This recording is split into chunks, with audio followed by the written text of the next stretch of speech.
hopefully someone has given the parameters of what it's supposed to do. Hopefully. If not, you have to start defining the objective of the design objective. From there, you can start deciding what components you want in the system and why. For me, a lot of times I start with what refrigerant do I want to use. Refrigerants have certain thermodynamic properties that are advantageous over others. They also have safety issues over others. In the industrial refrigeration world, we use a lot of ammonia as a refrigerant because it has its refrigerating effect per pound mass circulating around the system is super high compared to a lot of the freons. Well, ammonia is a toxic chemical and slightly flammable and slightly explosive. So I wouldn't use an ammonia refrigerant in a school setting, and there's laws and codes that say I can anyways. So once I could have a refrigerant selected, now I can start deciding what compressors and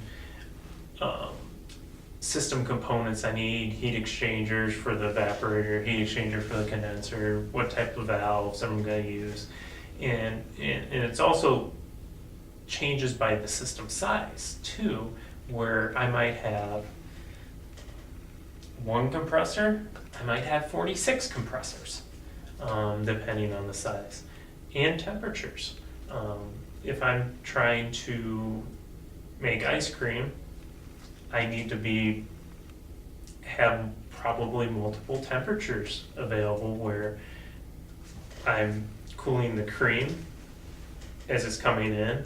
I'm making soft serve at 28 degrees, and I need to harden that ice cream, and that's at 10 degrees, 0 degrees. But on the refrigeration side, that hardening happens at a minus 45 degree evaporating temperature in a blast freezer. And the soft serve happens in a kind of a shell and tube heat exchanger. It's a slushy machine.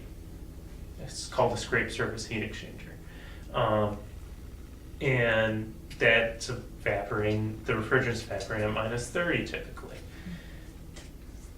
And then a lot of the other cooling happens with a refrigerant evaporating temperature at around 10, 12 degrees in an ice cream plant.